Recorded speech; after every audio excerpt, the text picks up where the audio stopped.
Good morning and welcome you all to this session on competency-based education. Now, these training sessions, free online training sessions, are being conducted by CBSE as per circular number 32 dated 3rd May 2021. And as you know that these trainings can be counted as the continuous professional development trainings for the teachers and principals. So, teachers can take advantage of these sessions to upgrade their skills, to strengthen their knowledge base, and at the same time add to their count of those CBPs.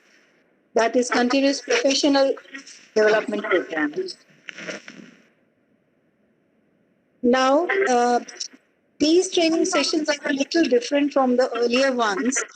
In the earlier sessions, after the session, we used to give them an attendance list. As has been asked by one participant also, here you will be getting an assessment link at the end of the session. No attendance link, no feedback link. You will just get an assessment link. You attempt those questions and submit. That's all. The attendance will be marked by us and it will be uploaded on the training portal.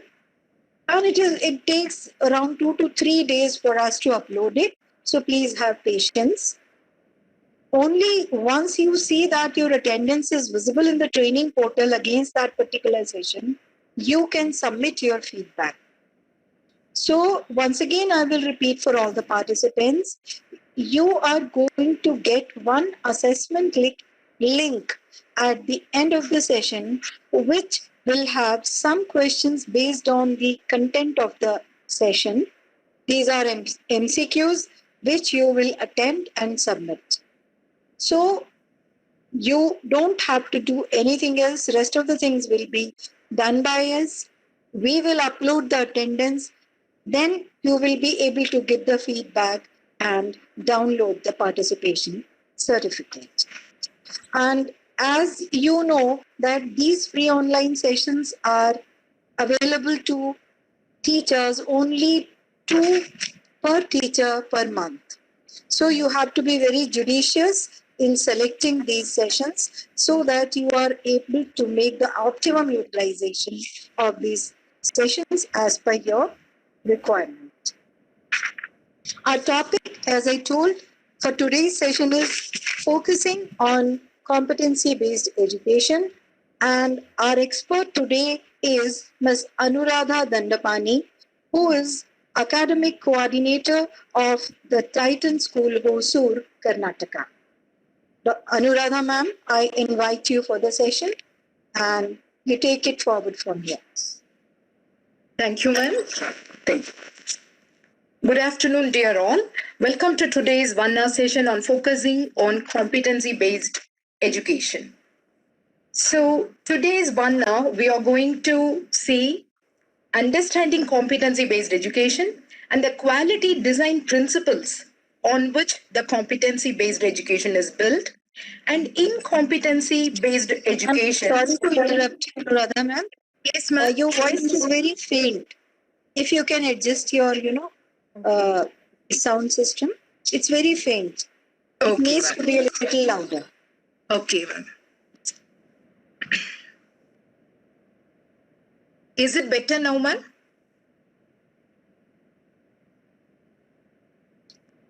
Yeah, it is proper now. Yes, thank you, ma'am. Yes.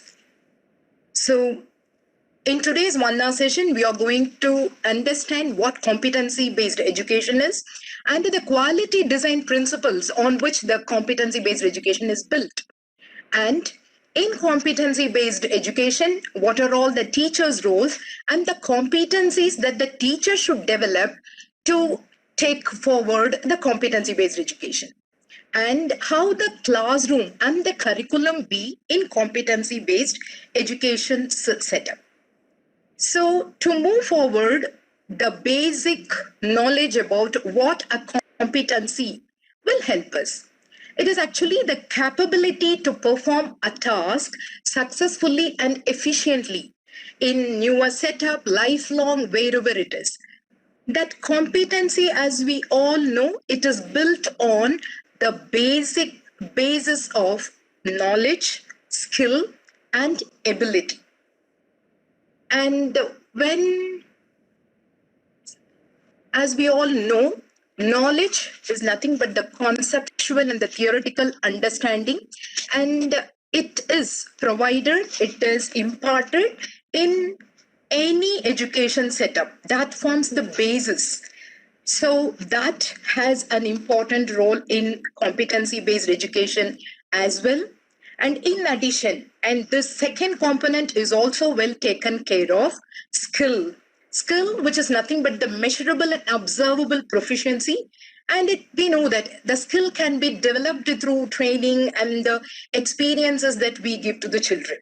And here comes the third and the most important of all, ability. It is the capacity or the talent which is essential to apply what we have already spoken about and what we have been taking care of, that is the knowledge and skill. All these three form the competency on which the education is to be built. And when we talk about what is this competency-based education, how is it different? What is special about it? It is that here the progress is on demonstrated mastery. If a mastery is demonstrated, the progress happens. In detail, we are going to see about all these in the coming slides. And in competency-based education, the competencies and the learning outcomes are well defined. Again, you can see what is competency, what is learning outcome, and we know what learning outcomes are. And that is what we move towards. Every unit that we deal with, actually keeping learning outcomes in focus, it moves. Now here comes competencies. Learning outcome, we can see that we usually start with this objective as to by the end of the unit what the children will be able to know, do. But here in competency, that application is also taken care. What they will be able to do, not just in this curriculum setup, but anywhere. How they will be able to connect to what they have learned, what skills they have developed in day-to-day problem solving. There comes competencies. And in competency-based education, there is a clearly defined competencies and learning outcomes. And again, the very important thing, it has meaningful assessment.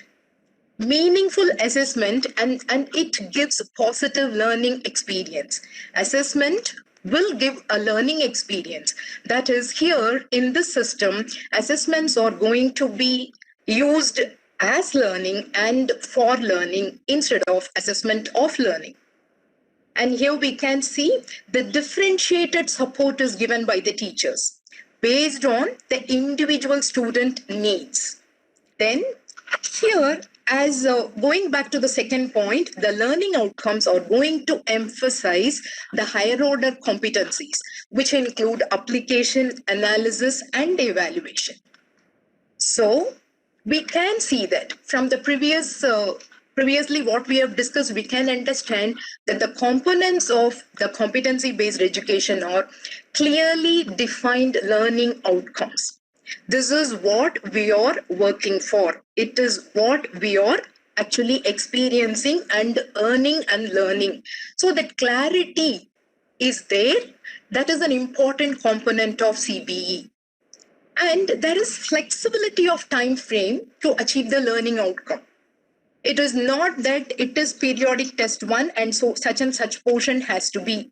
Whether we have developed mastery or not, it is over. It is not like that. Here, there is a flexibility. We have to achieve the learning outcome, But based on our experiences, our prior knowledge, our acquisition, it may happen early or it may happen a bit late, but ultimately the learning outcomes ought to be achieved. And there will be multiple pedagogies. So it is not going to be just one way of transacting. It is going to be a very many different ways, very many sizes, sometimes one at a time, sometimes in small groups, sometimes as a group. So different ways of teaching is going to take place to cater to the needs of the children with the different needs. And because the pedagogy is going to be varied, it calls for varied engaging content also. Based on the methodology, the strategy the teacher is going to use for different children, the content is going to be different so that it ensures every child getting engaged. And when it comes to testing, it is criterion referenced testing. So there is a fixed criteria. And based on that, with reference to that, the testing will happen. It is not that one day it is one day one type of performance is accepted and the next day it is different. So the criterion is fixed and it will be referred to while testing. And if only the learning outcomes are demonstrated, if only the mastery is achieved, that achievement of learning outcome, the demonstration of learning outcome is ensured. So these are the components of CBSE, and all these form the competency-based education. So we'll just see how these components are going to impact learning. When we talk about clearly defined learning outcomes, we can see that the outcomes, the learning cycle, the strategies, the process, the need, the benefits, everything will be clearly communicated to the students. And when we talk about the flexibility of time frame to achieve learning outcomes, it is not that if more of question time is allowed, it is going to affect our completion of syllabus. Or it is not that if I involve children in interesting projects which may take a longer time, it is going to affect. Now here it has enhanced teacher-learner interaction. It is all by way of interacting individually and addressing the individual needs, the learning outcomes ought to be achieved. And as we say, we are going to use multiple pedagogies. And so here the teacher has the flexibility to adopt a variety of strategies. And we know that the children are different. They have different learning styles. And we know auditory learner, visual learner, and we know about multiple intelligences. So, and more than that, the child's prior knowledge and what he has come with, that will also vary. So to address the actual needs of the students, multiple pedagogies will be applied. And as we saw, it calls for a variety of engaging content. So it uses creative ways, and all those creative ways are learner-centric. It is all what the child wants, the student wants. So the learner-centric methods and techniques are used to enhance student learning. And as we saw earlier, the criterion reference testing is one thing. It will be with reference to the fixed criterion. And the beauty here is the students can come forward to exhibit their mastery as and when they are ready. They can take it at any point of time.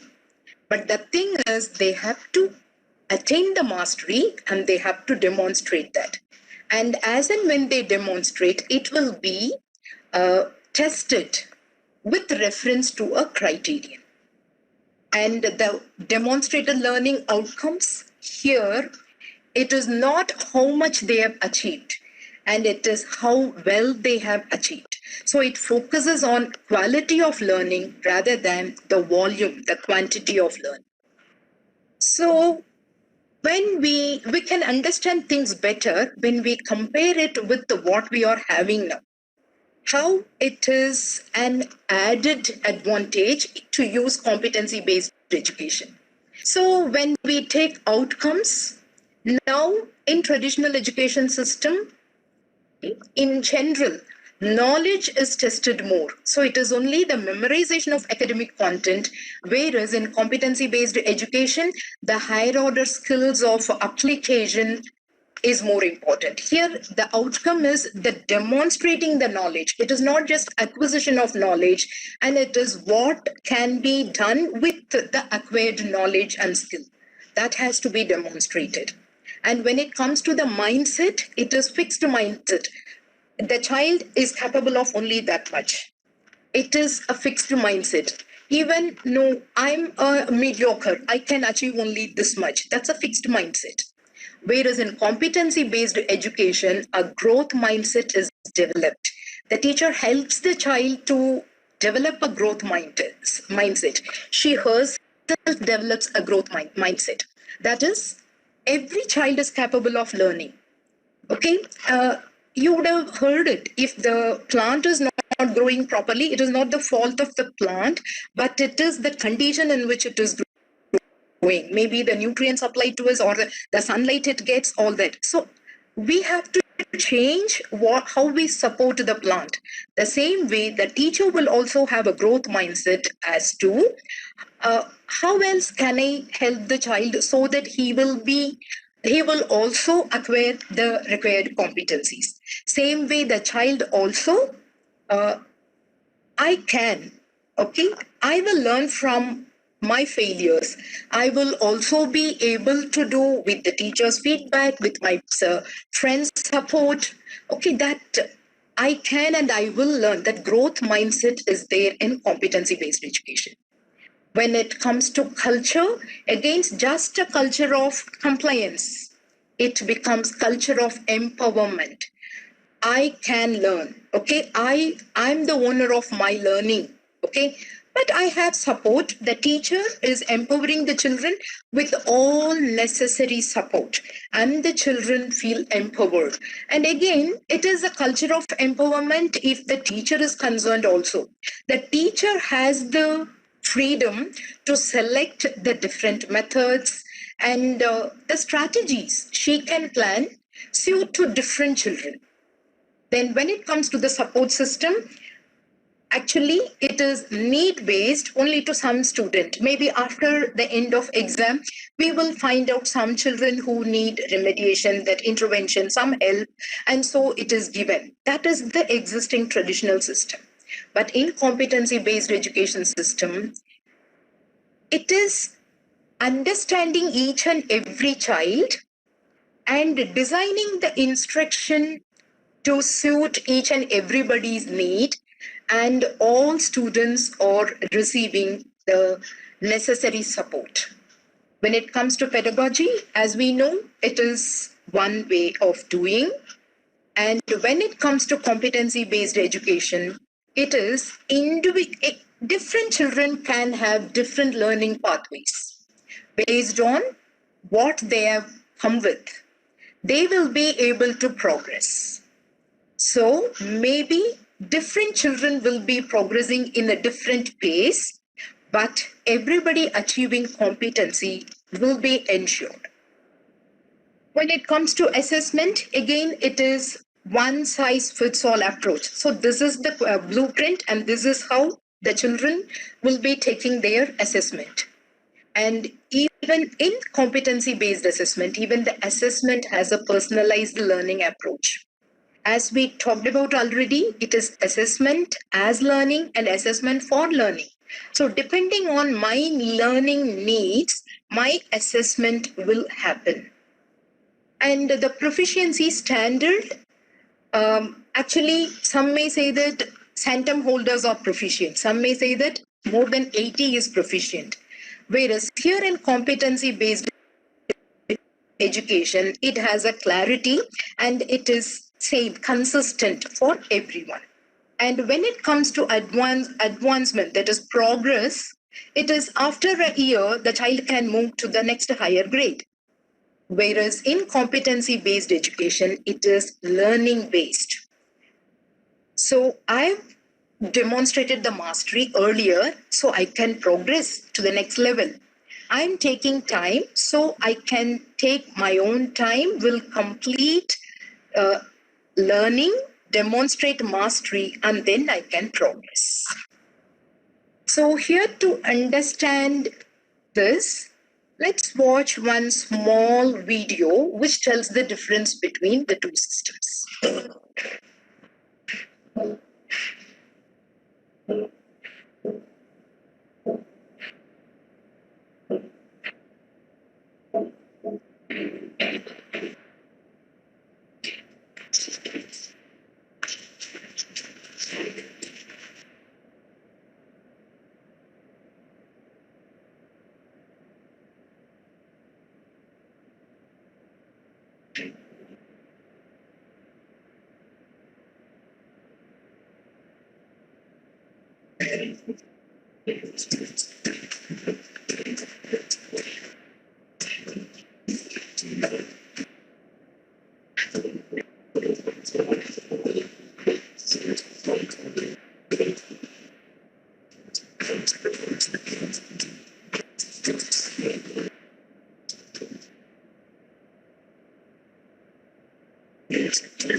Welcome back to the presentation. Hope the video actually summarized what we were talking about so far.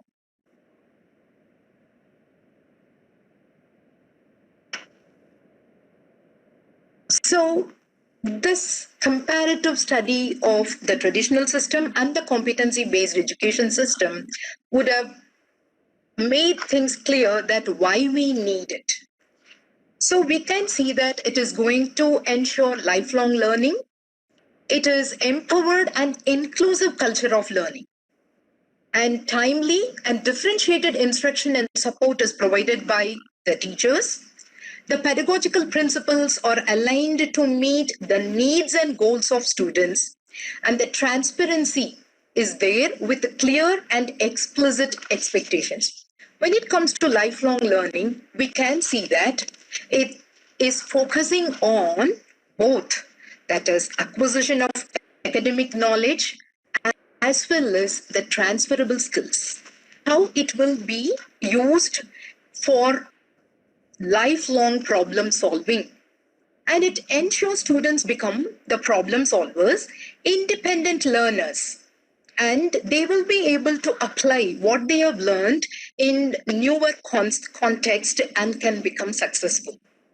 It focuses on student agency. We are going to talk in detail about student agency. It means that the students are free to choose the speed at which they are going to progress, and they can act independent and self-regulating learners. Actually, they are going to monitor what they are doing. They are going to find out what they want and going to ask for it. Then it is an empowered and inclusive culture of learning. As we can see, it fosters growth mindset in both students and teachers, and it enables students to take ownership of their learning. And even the educators, the teachers are powered. Actually, they have decision-making authority, and they can decide on for the best interest of the students. Whichever is best suited for my student, I can do that. That power is given to me. And an important thing, equity is the core of competency-based education. It ensures that all students grow and benefit. It is not that those who are capable of fast grasping, they are going to progress. It is every child is going to be supported with whatever they want, and everybody is going to progress, so that inclusion is there and every child is going to be empowered. Then we saw that it is having the differentiated instruction and support. It is not a reactive measure. That is, after the test, we see somebody in need of help and then helping them. It is not that. It is during the process of teaching, learning itself. Throughout learning, the support is provided. As we see, the formative assessments that which help use assessments for learning, and the most importantly, the effective feedback. And we can see that it cannot be delivered to the entire class as one shot. It is to the individual child. That we can see each one has a different problem, a limitation, or they require clarity on different components. So this effective individual feedback is going to help them learn and grow. And the pedagogical principles are aligned to meet the student needs. It is not just, it is 5.5-year-olds, so this is the transaction. It is not, it is they're all in 6th grade, so this is going to be that. It is going to be based on the student needs. That is the meeting the students wherever they are. So child A has come with this prior knowledge. So how am I going to help him? And maybe the child B has come with a different set of skills. So how am I going to enrich him? So that way it is meeting the student wherever they are and giving them the necessary support. Then when it comes to assessment, we saw that there is right from communicating the learning expectations, there is transparency. So the students exactly know what is he or she learning, what is expected out of him, what mastery he or she should develop so that she will be able to progress. Everything is clearly explained to the children, and the student feel motivated and enthusiastic, for everything is clear, and this is where I'm going to, and this is where I am, this is what I will be getting from my teacher. So everything is clear, so this motivates the children to work towards attaining the learning targets, and they feel empowered, for they have the freedom to ask for and the freedom to choose. Okay, that they have the voice, so that they have the support, so they feel empowered. So after learning all that, we can see that the benefits of competency based education are, it is a student centered approach. It is not I have to teach this lesson this way. It is what the child and how the child is going to learn. It is the student-centered approach. It gives flexibility to children. Okay, if I'm fast enough, if I've exhibited the mastery, I can go, I can progress. If I haven't yet, I need not worry. I can take my own time and I can get additional support from my teacher, and that way it gives flexibility to students. And there is flexibility, but finally it focuses on achieving proficiency. This competency based education is also proficiency based education or mastery based education. So it focuses on achieving proficiency. To achieve proficiency, the teacher provides timely support to do the activity, and once it is done, she also provides the feedback. with the support and feedback that it is possible for the child to move faster towards achieving the proficiency. And again, it is individual attention. It is one-to-one learning. And it has a very transparent grading system. We saw that criterion referenced grading system. So to sum up, competency-based education supports lifelong learning as it is focusing both on the acquisition of knowledge and application of knowledge and skills. And it creates a culture which emphasizes inclusion and empowerment, growth, inclusion, and empowerment of students and teachers. It offers instructions and supports students at the right time, in a right way. And the pedagogical principles are aligned to meet the actual needs of the students. And it values transparency with communicating the expectations clearly to the people involved. So once again, we'll take one small break to see what competency-based education is in just 60 seconds. As a summary,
yes.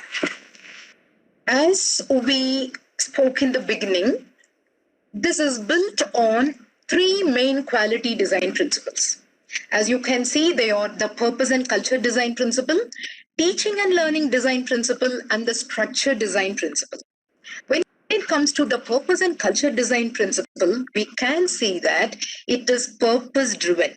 It has a purpose and it is driven by that purpose. And the purpose is ensuring success for all and educational equity and an adaptive or distributive leadership. When it comes to culture, we saw already that it has a culture of learning and inclusivity, and everybody has a growth mindset. So when we talk about it aims at promoting student success, it is ensuring the mastery of competencies for all students. It is not that some progressing with 26 to the next class and some with 50 to the next class and some with 600 to the next class. Ensuring student success. And it is about the equitable education system, that is the meeting the children wherever they are, with whatever they have come, with whatever prerequisite knowledge they have come, and building on that. And it cultivates an empowering and distributive leadership. It is not just always the teacher to students, the teacher being the leader of the community there. She will direct, will instruct what to be done and how to be done. It is a distributive leadership. As a student, I can tell my teacher that I want to do it this way, and I will be listened to. And it nurtures a culture of learning and inclusivity. It is not that after coming to class 6 also, maybe I can tell my teachers that I want some support with the factors and multiples which may be introduced in class 4. So it is inclusivity. That is, I need not worry that I'm not somebody who cannot be treated at par with the majority of the children. Okay. I'm listened to. My learning needs are addressed to. And ultimately, it is the culture of learning and learning only. Learning and progress. Learning and progressing by demonstrating the mastery of the competencies, and it fosters development of growth mindset.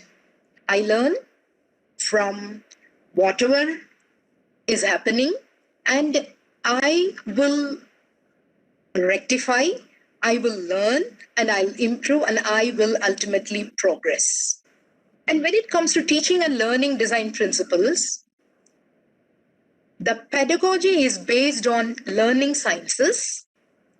And as we heard the word student agency, and the student agency and ownership is promoted for self-directed learning skills, and development of higher order thinking skills are ensured. So when it comes to the pedagogy is based on learning sciences, what are learning sciences?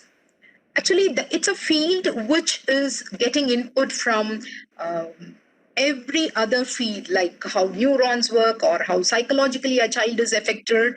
And with all that, finally, how learning happens and what strategies can be promoted so that the children are motivated to learn.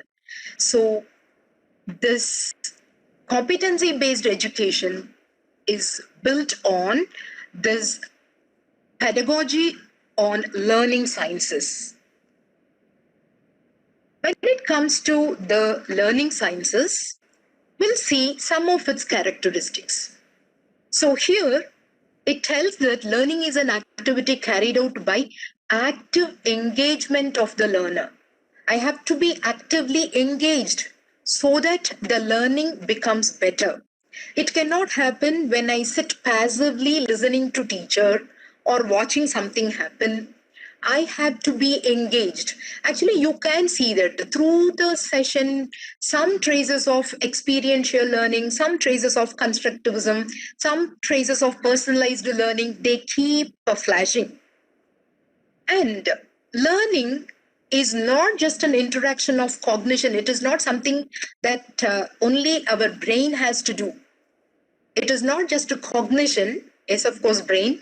It emotion and motivation also plays a vital role. So it is that very dynamic interaction among cognition, emotion, and motivation that the learning happens. And learning processes can be enhanced through effective feedback, the specific addressed to individual feedback. And the learning is shaped by the way the knowledge or the information that they acquire is processed and transferred to long-term memory. So I'm acquiring some knowledge. Okay, how am I going to retain it so that it will be there ready to help me when and whenever I want? So that is the process. That process is taken care so that it is not just acquisition of knowledge, but it's ready availability, accessibility of that knowledge, and what we are going to do with that knowledge whenever we want. And the optimal learning and mastery of new skills take place when it is built on prior knowledge. So already existing knowledge, it should have connection with what I know already so that I will be able to accept it and build on it. And when it comes to the next teaching learning design principle, it is student agency and ownership. What is it, student agency and ownership? It's the ability to direct my own course of learning cycle, learning pathway, and this can be helped by the teacher by building coaching, by providing meaningful information, and by creating opportunities. When it comes to coaching, the teachers or the school provide coaching on building very importantly, the growth mindset, followed by self-regulation, metacognition. So if I'm committing this mistake, what is happening? Why am I doing so? How it can be rectified? It is trying to learn the way I learn. See, and perseverance. It is not that, again, growth mindset automatically leads to perseverance also. I won't give up so easily. I will practice. I will try again and again. And with the support and feedback of my teachers, I persevere to progress. And when it comes to providing meaningful information, it is providing clear information about the cycle of learning. What is that we call proficiency? And what are all the competences required to reach that, to achieve that? That clarity of information is provided by the teacher. And the teacher will create opportunities where the child will be able to practice being an independent learner. So we have to create opportunity. Again, we have to provide enough scaffolding so that the child feel empowered and become independent learners. And the most important, again, actually, everything is important. And one of the three most important teaching learning design principles is focusing on the development of higher order thinking skills. So that happens when the concepts are connected. By connecting concept, it is connecting the concept that is the prior knowledge with a newly acquiring knowledge, or it is as a whole what I've learned to connecting that to the real world problems, the application. So we can say that the activities which involve classification of things, categorization, or given very many materials, understanding a pattern, all these are connecting concepts. Then when it comes to inference, we, the teachers, support children with certain clues, and we create opportunities for them to experience themselves. So with that, if they become capable of drawing logical conclusion, it helps developing higher order thinking skills. And of course, allowing them to ask questions. So encouraging children ask questions will also help develop higher order thinking skills. The thing is, it engages them. They'll be listening to ask us a question. They have to listen to what is happening. They'll be observing what is happening. Or even if an activity is done, they have to be observant. And then they'll be able to ask any questions. I did this. This happened. Why maybe? Or this is what expected to happen. Why didn't it happen? So they become very observant, and it shows their curiosity also. So encouraging questioning will also help develop higher order thinking skills. And the graphical organizers or the visualization is also going to help children develop higher order thinking skills. So to do that, they have to understand each thing and how one flows on to the other, in what order does it flow, everything. So for that, they have to understand, and they should be able to differentiate. They should know everything. They have to analyze so that the organizers can be made. And finally, it is problem solving. The opportunities, again, the teacher creates opportunities for children to come across some problems, and with the knowledge and skill they have, how they will logically work through it and find solutions. And the third principle is structure design principle. Actually, first one we saw that it is purpose and culture. It is purpose driven, which ensures success for all, equitable education, And it has growth mindset, it has inclusion. The culture is inclusion and growth mindset. That is the first principle, purpose and culture principle. And then we saw three important principles. That is teaching and learning principle. There we saw learning sciences, student agency, and development of higher order thinking skills. Then comes to the third design principle, that is structure principle. Again, it has three components: alignment, consistency, and transparency. We can see that in spiral, maybe we will be revisiting again and again uh, the core components of CBSE. Alignment, as you can see, the instruction, assessment, and the learning experience are all well aligned. It is not that I'm teaching something and I'm going to assess them on something else, and I'm providing some third irrelevant learning experience. It is all are aligned. Again, you can see the order here: instruction, assessment, and learning experiences. Here, not that assessment is, as usual, always at the end. And again, we remember that here assessment is not only assessment of learning, it is assessment as and for learning. So all these are well aligned. And when it comes to consistency, we remember the criterion for assessment. It is all evaluated against a reliable and constant criterion. It is fixed and it is transparent. I know what is expected out of me. I know what I should demonstrate to progress. So it is always the same. It is consistent. And then comes transparency, and whatever it is that what is expected out of me, how I will be assessed, and when I will be able to progress. These are all transparent. So this is built on the three important principles: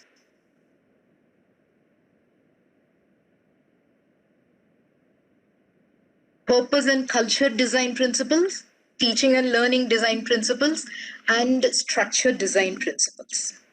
Now we are going to see what is expected, what would be the role of teacher. And let us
Yes, welcome back.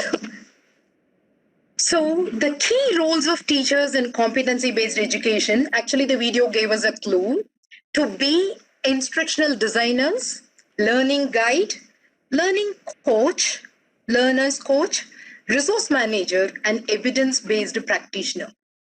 As instructional designer, we or the teachers are expected to design individual learning pathways aligned to competencies. Depending on the individual needs, what are they going to do? What are they going to do this week? First class, what will they do, and then what will A, that is a plan for A maybe, and a plan B for a group of 4 5 children, and maybe there is a C um, who is one of his kind, so a plan C. So that way individual learning paths are to be designed. And as a learner guide, the teacher will utilize the variety of tools, strategies, medium to meet each learner's needs. And she will act as a learner coach. She will build a very supporting relationship with each and every child, maybe if needed with the understanding their background with the families, and will help students develop aspirations and discover their own potential. As a student, I don't know what I'm capable of, but my teacher who acts as a learner's coach will help me achieve that. And as a resource manager, the teacher will ensure the optimal use of instructional resources and ensure maximum learning. To maximize learning, she will ensure that the instructional resources are used well. And she is an evidence-based practitioner. She regularly monitors learning progress to adjust instruction and provide support. So assessment is given, but the evidence is used for the teacher to modify her instruction so that she will be able to provide support very well. And so the competencies the teacher require are knowledge competency, intrapersonal competency, and interpersonal competency. When it comes to knowledge competency, I should know who am I, what are my capabilities as a teacher, who are my students, what are all the pedagogical that is strategies I can use. All this form the knowledge competency. When it comes to intrapersonal competency, that is with what mindset, what mindset am I going to develop so that I will be able to do my duty as a competency-based educator. Then when it comes to interpersonal competencies, how am I going to get help from my peer, and how am I going to build a team of students? How am I going to interact with the different students with the different needs, and how am I going to help them achieve what they want to achieve? So these 3 competencies are needed for a CBL teacher. And the core features of the classrooms. So the system is like this, the teacher is like this, and so how the classroom will be. The classroom, when it comes to learning target, we know that it is clearly defined learning targets. When it comes to how we are going to measure them, it depends on mastery. It is not by ear, it is depending on mastery. When it comes to instructional approach and support, it is flexible and student-centered. And when it comes to when and where learning takes place, again, there is flexibility. The child decides whether I'm going to library or I'm going to some internship or I'm going to sit in the class. Am I going to listen to teacher or am I going to do the worksheets? Am I going to browse the net? And how am I going to achieve my learning target is in the hands of students. And when it comes to assessment, again, the child has the flexibility to choose the way he likes to demonstrate the achievable learning target. And when it comes to pacing and progression, it is not by time, but by achieving the competencies. So the learner-centered classroom, that is the CBL classroom, it will have a flexible environment, right from the furniture arrangement.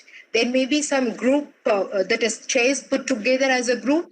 There may be a few independent chairs. There may be some people sitting on the mat, whatever it is. And the mode is also different, whether it is by doing an activity or it is by interacting with somebody in a group with the teacher. The modality is also different, and that is how the learner-centered classroom will be. And it support flexible student grouping, and the student grouping is based on their needs and interests and strength. It is not by their test scores. It is not how good they are in mathematics or language. It is based on the students' needs and interests. And the facilitation is responsive facilitation. It is not reactive facilitation, it is responsive facilitation. And for that, the teacher can have discovery-based mini lessons, which emphasizes inquiry and investigation. And she will make the teaching skills and strategies clear, and that on-feet formative assessments will help teacher take stock of students' learning so that accordingly she can provide support. And expanded student talk that will enhance learning, allowing them to talk, getting into conversation with them. That will, listening to them, it will tell how well they've received the knowledge and understood them. And the student conferencing, most important of all, a dedicated time for one-to-one dialogue. Okay, and this will help the teacher provide specific and actionable feedback. So, the high-quality learner-centered curriculum has units which are inquiry-driven, and here assessment is as learning. And the units are well scaffolded, enough support is given in different form. And the student take up investigation and their voice and choices given importance. And the units are culturally responsive and build upon the individual student's strengths, interests, and identities of each learner.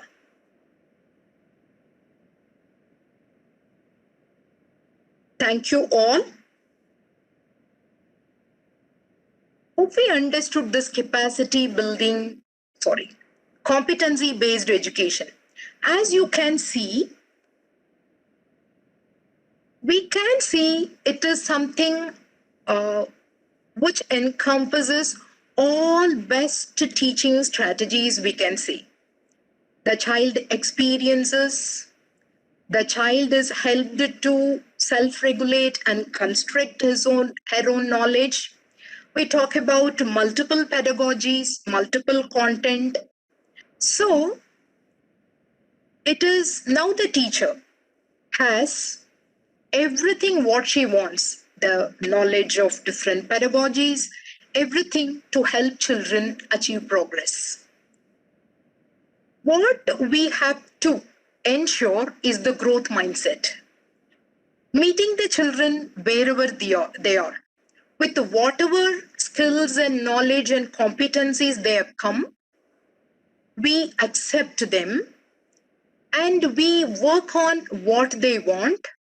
And first of all, we help them get the growth mindset that first we are going to help them accept their own selves. Yes, I'm like this, but I will grow. And empowering them and ensuring each and every child successful, we will learn and practice competency-based learning. I want you to, maybe many of you may be knowing that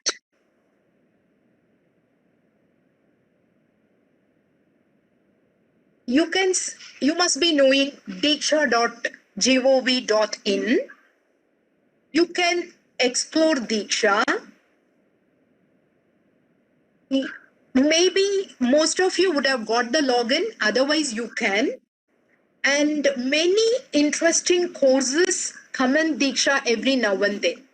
If you want to know more about competency-based education, it is given in 4 modules. you please take the course. That will help you a lot in helping the student community, ensuring a student center classroom, and that will help you ensure success of all students. Thank you all.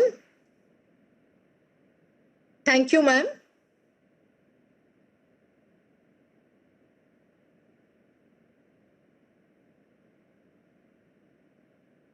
Thank you, Anuradha ma'am, for such a Welcome. wonderful presentation. Thank you, ma'am. Nice. Okay. And very nicely presented, systematic. Thank you, And I ma'am. hope our participants must have gained a lot from the system. Repeatedly, I am getting questions in the chat box regarding the attendance and feedback form. Okay, ma'am. Once again, I would like to inform all the participants that there won't be any attendance link or feedback form in the chat box. You will receive an assessment link which our host will share just now in the comment chat. You have to attempt those questions and submit.